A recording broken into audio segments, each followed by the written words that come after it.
Bom, me chamo Gabriel Aires, sou psicólogo clínico e psicanalista e estou aqui de fato inaugurando esse meu canal no YouTube, onde o objetivo é fazer uma transmissão de psicanálise, uma transmissão séria, no sentido de pegar alguns conceitos, sobretudo da ótica freudiana, a partir do que Freud desenvolveu enquanto leitura e prática clínica, e trazer de uma maneira didática que seja acessível para aqueles que se interessam em saber, mas sobretudo para aqueles que estão começando o seu percurso clínico dentro da prática da psicanálise. Então, esse é o objetivo central desse canal.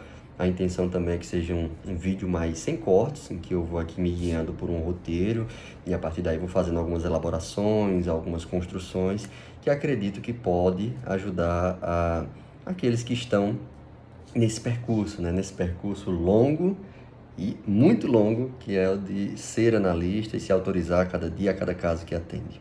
Então, o texto que eu queria estar conversando com vocês hoje é um texto publicado em 1912, que está presente aqui nesse volume 10 da Companhia das Letras, onde nesse livro aqui, há uma reunião de vários artigos técnicos de Freud. Então, ele vai falar muito sobre a técnica psicanalítica, quais são os mecanismos que a gente utiliza para atuar dentro da clínica. Então, logo no início do texto, seguindo aqui o roteiro que eu elaborei, o objetivo desse mesmo artigo que Freud escreve, ele abre dizendo que tenta, por meio dele, facilitar o caminho para as pessoas que estão querendo se tornar psicanalistas. Então, o objetivo é encurtar o caminho, poupar o sujeito de fazer esforços inúteis ou ficar perdido ali numa trilha. Então, Freud ele faz mais ou menos um guia mais básico, mais elementar de como é que deve ser, como é que se situa um tratamento psicanalítico. Então, ele ressalta logo de início que essa técnica foi desenvolvida e apresentada por ele nesse livro como a mais adequada para ele. Então, já desde o início, Freud ele localiza no sentido de que a maneira como eu trabalho não deve ser necessariamente a maneira como todos os analistas devem trabalhar, de forma alguma. A gente em psicanálise tem que se dispor de uma certa criatividade, de primeiro, ainda mais estando num contexto como o Brasil, né? De a gente fazer esse recorte cultural. Porque a psicanálise que era empregada ali por Freud no século XIX, ou empregada, por exemplo, por Lacan, ali em Paris, não se enquadra exatamente nos mesmos moldes que se enquadraria aqui no Brasil. A gente tem que fazer algum tipo de adaptação, a gente tem que fazer algum tipo de recorte, porque toda teoria, toda prática, ela está situada dentro de um contexto e dentro de uma cultura. Então a gente tem que levar isso em consideração. É a questão desse contexto cultural, né? Tem até um livro, Psicanálise e Psicoterapia, se eu não me engano, que fala um pouco disso, né? A gente fazer esse recorte cultural enquanto prática clínica. O brasileiro ele é muito diferente por exemplo, do sujeito ali que vivia na Europa, né, naquela época, né? Então, temos que ter isso em mente. Então, voltando ao texto mais especificamente, Freud ele vai dizer que essa maneira de trabalhar serviu exatamente a ele, e não necessariamente vai servir a todo analista. Então, que isso instigue a gente, em certa medida, respeitando os pilares básicos dessa teoria, dessa prática clínica, sermos criativos no tocante à prática. Para além das regras fundamentais, não tem muita regra no sentido da prática, regra no sentido daquilo que você precisa seguir. Tem muitas recomendações, mas regras, a gente vai falar sobre isso. Por parte do analisando, tem a associação livre e por parte do analista temos a atenção flutuante. Então, Freud, inicialmente, passando dessa primeira parte, ele vai abordar o sentido da memória, a memória do analista, ou seja, à medida que a gente vai atendendo mais casos, mais pessoas ao longo de um dia, ao longo da semana, é muito possível que a gente se esqueça de certos dados, certas datas, de certas cenas, daquilo que foi trabalhado na sessão. E aí, como é que nós vamos fazer para memorizar isso que a gente trabalha, isso que a gente escuta na clínica? Então, a primeira coisa que Freud nos diz é sobre o hábito de tomar notas, mas não necessariamente durante a sessão. A maneira como Freud fazia era a seguinte: ele tinha ali um dia de trabalho com 5, 6, 7, 8 pacientes, E ao final do dia, o bom e velho Freud, ele pegava e anotava aquilo que ele lembrava do caso. Era a maneira como ele encontrou que mais funcionava para ele. Para você pode ser de uma outra forma. Por exemplo, quando eu comecei a atender, eu não anotava, eu não tinha esse hábito, não gostava, enfim, seguia muito à risca essa recomendação de Freud, que não é uma regra. E aí, à medida que eu fui construindo minha maneira de atender, minha maneira de clinicar, o tomar notas para mim se tornou algo indispensável. Então eu anoto durante as sessões, seja ela presencial, seja ela online, e depois, frequentemente ao final do dia, assim como o Freud fazia, eu faço um filtro daquilo que eu anotei e vou construindo um caso ali. Então, essa é a maneira que eu me encontro de começar a formalizar um caso, começar a memorizar, começar a fazer certas hipóteses, começar a articular aquilo que eu escuto com a teoria, né? Fazer essa ponte, que não existe teoria sem clínica, não existe clínica sem técnica, né? Então a gente tem que sempre fazer essa correlação. Então, sobre essa primeira parte da memória, eu acho que é o importante de se destacar isso que eu falei sobre a questão do tomar notas, né? E aí Freud, logo de início nesse texto, ainda nas primeiras páginas, ele vai dizer que recomenda ao analista o uso de um tipo de atenção, mas não uma atenção qualquer. É algo que ele vai chamar de atenção flutuante. O que é que quer dizer isso? Se você está lá atendendo e você atende 1, 2, 3, 4, 5, 6, 7 pacientes ao dia, ficaria muito difícil, ficaria muito cansativo que você, de certo modo, lembrasse de tudo, que você, de alguma maneira, conseguisse prestar um bom trabalho, porque à medida que você vai usando dessa atenção, é um recurso limitado. Ao final do dia, provavelmente ali nos últimos atendimentos, você já não consiga prestar atenção em muita coisa. Então, a técnica que Freud elabora é uma atenção que ela fica em suspenso, ou seja, você não vai estar prestando atenção a exatamente tudo aquilo que o paciente diz, tudo nos mínimos detalhes, tudo é importante, isso seria inviável. À medida que você vai conquistando novos pacientes, na sua clínica ela vai, de alguma maneira, sendo preenchida, e isso seria inviável. Então, o que é que ele recomenda para a gente? De exercermos essa atenção flutuante, ou seja, uma atenção que vai de um ponto a outro ponto.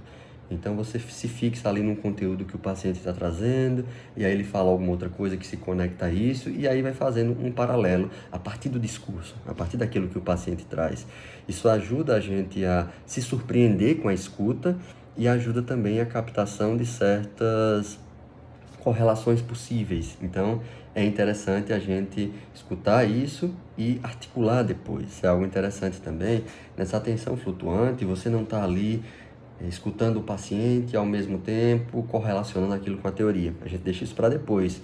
A intenção ali naquele momento é apenas escutar. Escutar e se surpreender com aquilo que está sendo dito por aquele sujeito. Depois a gente vai lá e começa a escrever sobre o caso, a formalizar, e aí a gente começa a reunir essa história, essa biografia que o paciente nos traz e fazer uma correlação disso, né? Então, na maioria das vezes, como Freud nos diz, o significado ele só é atribuído de forma retroativa. Então, aquilo que você está escutando agora e que você supõe um sentido, muitas vezes esse sentido só é atribuído depois, só depois, o significado a posteriori. Então, esse é um primeiro ponto que eu queria trazer com vocês. O outro é retomar a questão do tomar notas ou fornecer algum tipo de protocolo. Veja, na psicologia, algumas abordagens não psicanalíticas, elas utilizam muitas vezes de alguns protocolos. Então você vai lá, preenche seu nome, idade, o que está sentindo, desde quando. Tem meio como se fosse uma ficha ali para você preencher. A gente na psicanálise não costuma fazer isso. A gente entende que esse papel ele não substitui a presença de um analista. E aquilo que é importante, inevitavelmente, vai aparecer no discurso do paciente, ou de maneira direta, ou nas entrelinhas, e aí a gente vai captando isso a partir das repetições, a partir daquilo que o paciente nos traz. Então, essa questão de fornecer protocolos não é um hábito nosso. Pode ser implementado aí na sua técnica, pode, dentro da sua prática, pode se servir para você. Freud ele não recomendava. Eu, pessoalmente, eu também não faço dessa maneira, mas há quem faça. O tomar notas durante a sessão, o que é que Freud ele diz sobre isso? Ele coloca como uma não recomendação. Freud ele não coloca como uma regra. O analista, você não pode escrever durante a sessão. Funciona dessa maneira. Voltemos à parte inicial do texto, de que o sujeito ele pode e deve criar uma técnica dentro das bases psicanalíticas que funcione para ele, um estilo. O seu estilo durante a clínica vai sendo construído a partir da sua familiaridade, da sua leitura para com a teoria, dos livros, obviamente, que você lê, do seu contato com o seu supervisor, com grupos de pares, da sua própria análise, daquelas pessoas que você admira o percurso, do seu jeito de ser. Então, tudo isso vai formando sua maneira de clinicar. Alguns analistas, eles são mais contidos, outros eles já são mais espontâneos, outros são mais provocativos, outros são mais xistosos, ou seja, tem umas sacadas mais humorísticas. Então, assim, vai depender muito de como funciona para cada um de nós. E aí cabe a cada um de nós ir descobrindo a maneira como funciona melhor para cada um. Então, as regras fundamentais que Freud coloca nesse texto e em outros também são duas. A primeira a gente já falou, que é a questão da atenção flutuante por parte do analista, né? O paciente vai falando ali e você vai pegando alguns pontos e correlacionando, e por parte do analisando, a regra fundamental, que é a mais difícil de ser seguida, no entanto não há como fazer psicanálise sem ela, que é a da associação livre, nós veremos no futuro. Então, um recorte que Freud traz, principalmente em relação a esse tomar notas durante a sessão, é disso poder causar uma certa má impressão ao paciente. Como assim? Eu estou aqui falando sobre as dores da minha vida, sobre o que há de mais íntimo em mim, essa pessoa está anotando. Então, para algumas pessoas pode causar algum tipo de desconfiança. Para alguns pacientes, não. Né? Alguns pacientes sequer olham para o analista nas primeiras sessões, ficam olhando, sei lá, para alguns outros cantos do consultório ou da sua própria casa, se o atendimento for online, né? Então, vai variar muito da impressão que o sujeito tem daquilo. Então, aqui são primeiros pontos. E aí Freud ele passa para outro tópico desse texto, que seria a publicação do caso. Ele coloca que o analista ele não deve, quando começa a atender alguém, ficar pensando em fazer desse caso uma publicação científica.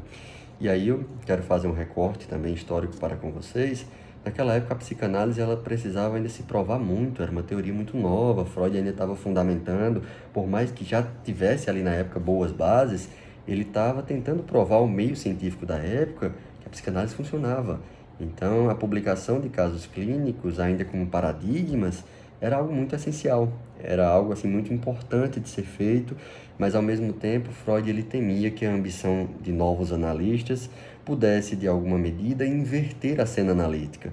Então, o caso caminhar muito mais pelo desejo do analista de constatar alguma coisa, de encontrar alguma coisa, do que pelo próprio desejo do paciente de encontrar uma resposta em relação à sua própria vida, encontrar uma nova visão para lidar com certa situação, não sofrer mais daquilo que sofre, ou seja, se libertar ou conseguir reduzir alguns dos sintomas da sua vida. Então, Freud ele temia que a análise caminhasse por um outro viés que não seria interessante no sentido de prática. Então, ele nos dizia que, quer publicar um caso? Deixa concluir. Espera que o atendimento aí seja encerrado, que o caso ele tenha sido finalizado de fato, chegado a um término de análise, ou, em alguma medida, o paciente ali desistiu, interrompeu o tratamento, e aí você faz uma leitura articulando com a teoria e publica, né?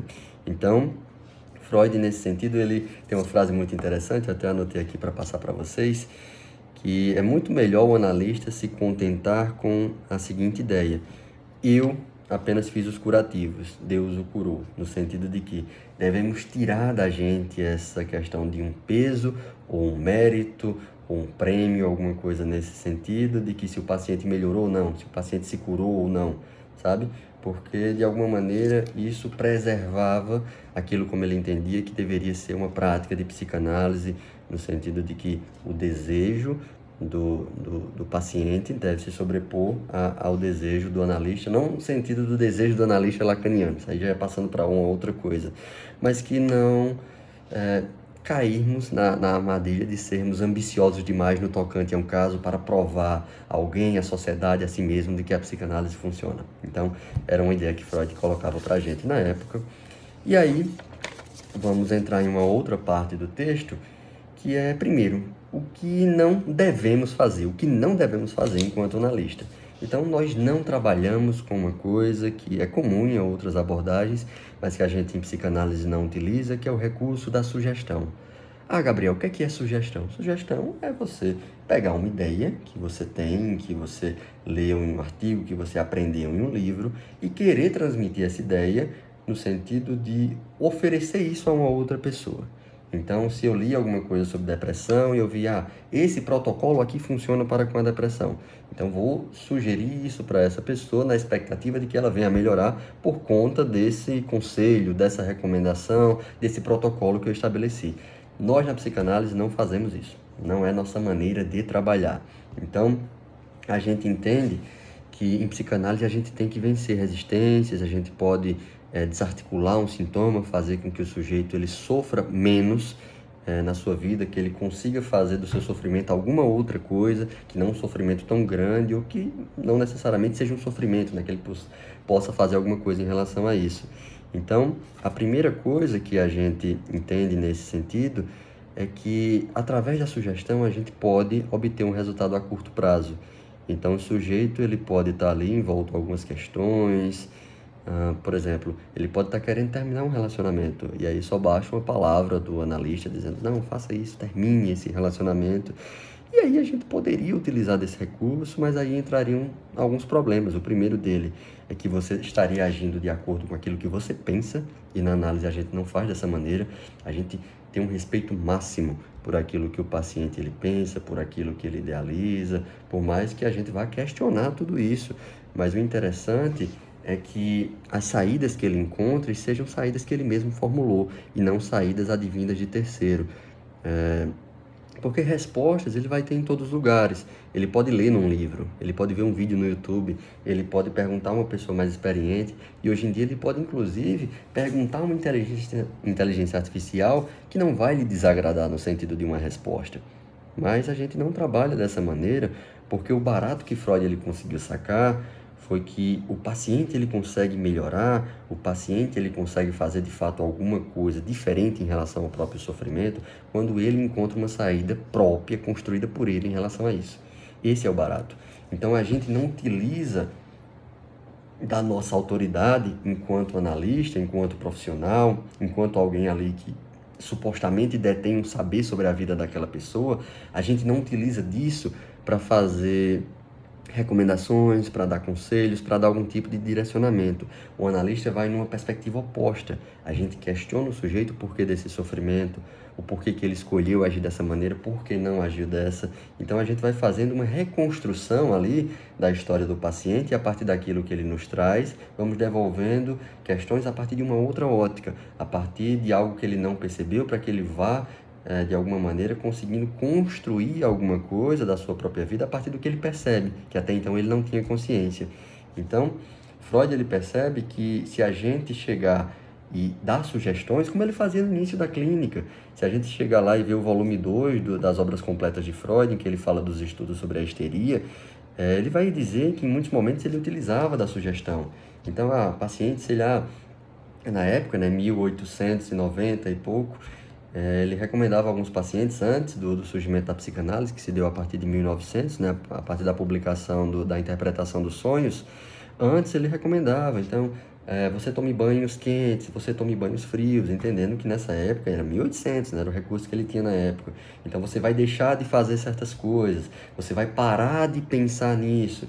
E aí Freud ele tentou, e na época ele utilizava da hipnose, né, em alguma medida funcionava, mas funcionava por um curto espaço de tempo. É aquela lógica de um perfume barato, né? Você coloca aqui, mas quando chega na esquina esse perfume desaparece. Então, Freud ele percebia que combater as resistências diretamente através da sugestão não eliminava. Então, o que acontecia no final das contas era que essa resistência era mascarada. Então, ela não aparecia de forma direta, né? Aquilo ali ficava um tanto quanto escondido, e o paciente ele tem uma tendência a querer agradar o analista, sobretudo se a gente está falando de um quadro de histeria, né? Tem muito essa função de querer agradar ali o suposto mestre, né? O suposto analista. Então, o que ele vem percebendo é que a gente não poderia estimular essa dependência no sentido de que alguém vai dizer o que eu vou fazer, eu vou executar e vou obter um resultado, porque a gente de fato não sabe. Então Freud naquela época ele já tinha essa humildade em reconhecer que nós não sabemos da vida do sujeito. A gente não tem como dar uma resposta a alguém, dar uma previsão e supor que aquilo ali vai resolver, por melhor que sejam nossas intenções.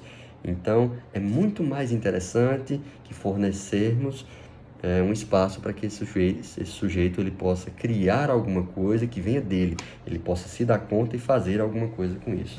Ah, Gabriel, então você pode estar querendo me perguntar, a gente vai ensinar, por exemplo, o paciente a lidar melhor com sua ansiedade, lidar melhor com sua depressão? Não é por aí. Nós vamos ensinar sim o paciente, mas não dessa maneira como se entende ensinar. Nós vamos ensiná-lo a, primeiro, escutar o próprio sofrimento, isso é muito importante, fazer com que ele entenda que aquilo que ele sofre nos dias de hoje não é aleatório. Não é, por exemplo, algo que surgiu na sua vida, caiu de paraquedas e ele está sendo acometido por isso. Não é assim que funciona. Um sofrimento psíquico, ele se estrutura a partir de uma história vivida, a partir de palavras escutadas, a partir de repetições. Então, a primeira coisa que a gente deve fazer é estimular com que o sujeito ele fale da sua própria história. Porque a partir daí a gente consegue ter um material base para começar a trabalhar, começar a entender quais são as repetições, em que trama, o sujeito ele está preso ali, não consegue se libertar e continua repetindo, continua sofrendo pelas mesmas coisas. Então, a primeira coisa que a gente vai fazer é fazer com que essa pessoa que nos procura possa exercer da associação livre para falar. E o que é essa associação livre? A associação livre é a regra fundamental da psicanálise. Todo mundo que se submete a esse processo, que vai de encontro ao analista, ele deve, se não conseguir chegar à associação livre de fato, chegar o mais próximo possível dela. Ah, o que é essa associação livre de fato?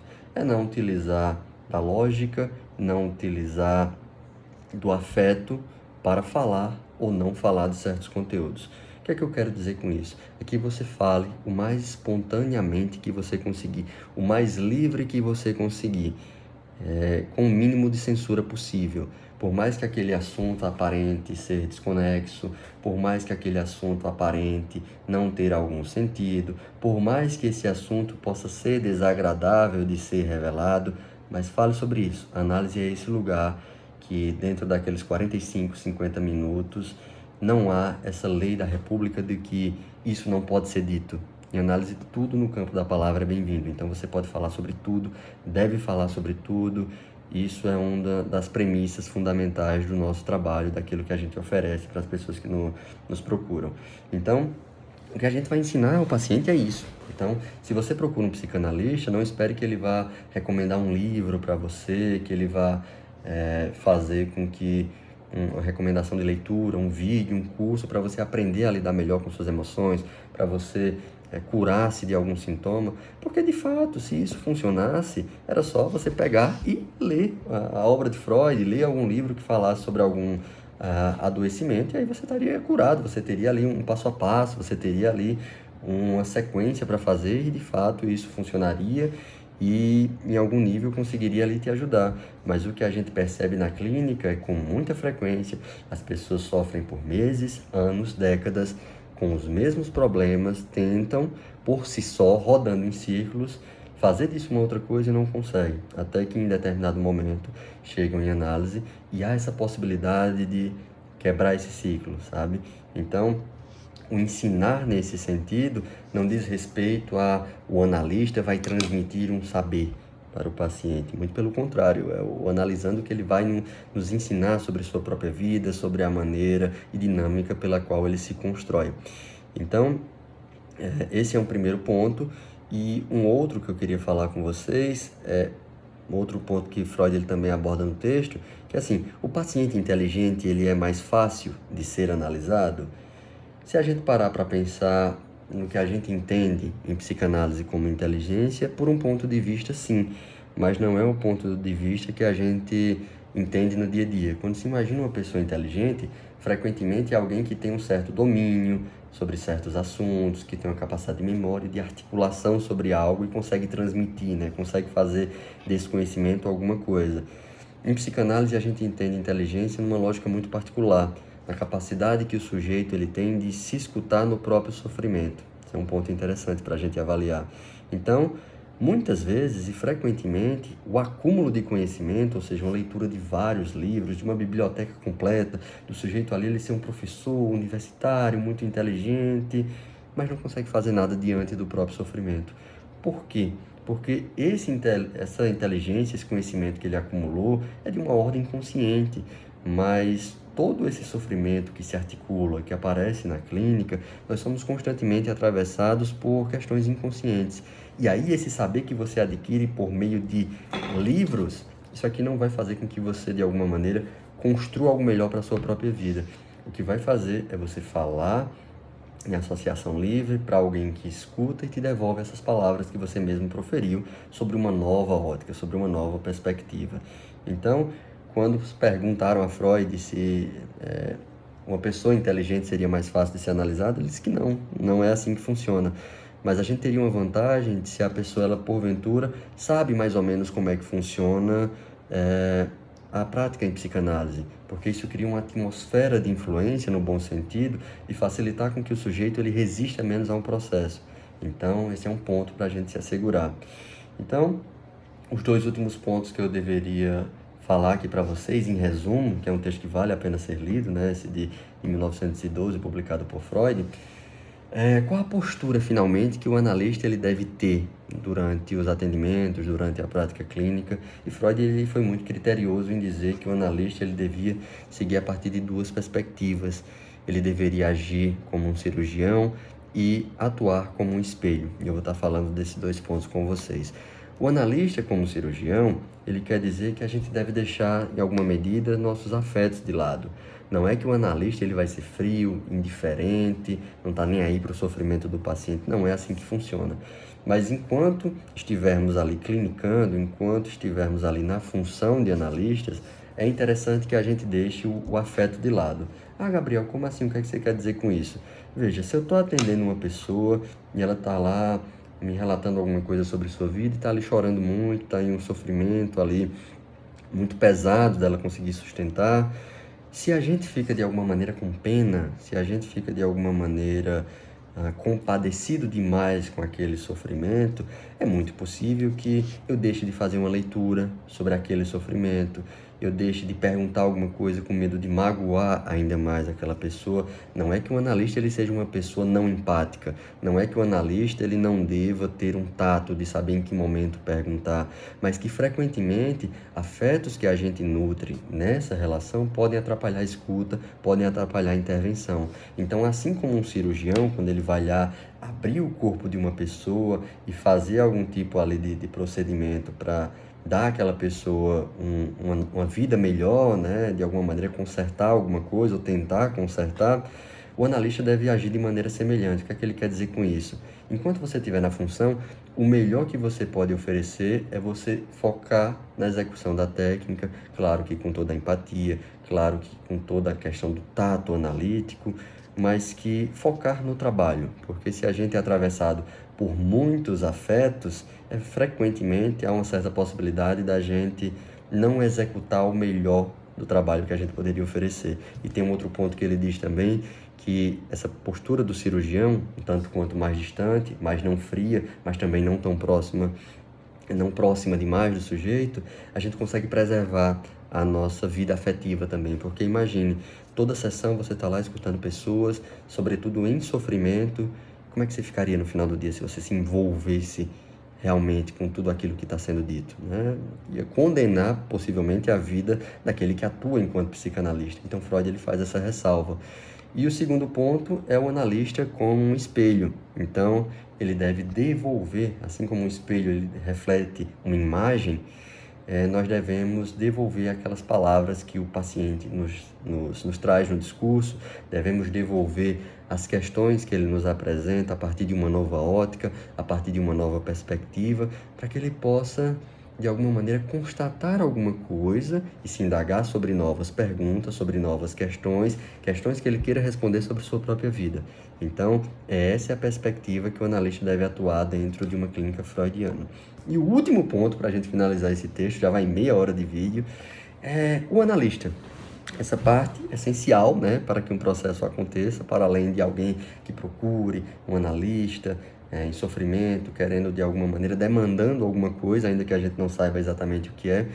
Qual a função do analista? O que é que o analista deve ter? O que é que o analista deve fazer para ocupar essa função? E aí Freud é muito enfático, ele vai dizer isso em vários momentos da sua obra, que o analista ele deve fazer sua própria análise. Isso é algo que não é da ordem do negociável, você pode ou não fazer, não. Você, enquanto analista, você deve, é algo inegociável, é algo indispensável que você faça a sua própria análise, que você se submeta ao processo que você vai querer oferecer para pessoas no futuro. E que seja uma análise aí com um analista comprometido para com a teoria, alguém que você confie, alguém que você saiba ali que é comprometido de fato com a psicanálise, porque você, enquanto analista, enquanto praticante de uma prática, de uma técnica, você precisa resistir o mínimo possível àquele conteúdo que está sendo dito. Com uma certa frequência, se o analista não tiver bem analisado em certos aspectos, aquilo que o paciente nos traz pode nos atravessar. Então, se é uma questão de morte, de luto, de família, de religião, de sexualidade, de infância, etc., etc., se o analista ele não está devidamente bem analisado, é muito fácil com que a gente comece a rejeitar certos conteúdos porque aquilo é desgostoso na gente. Então, Freud ele disse assim, olha, devemos estar, em certa medida, entre várias aspas, purificados daquilo que a gente viveu na nossa própria história para que isso não interfira na história de outras pessoas, né?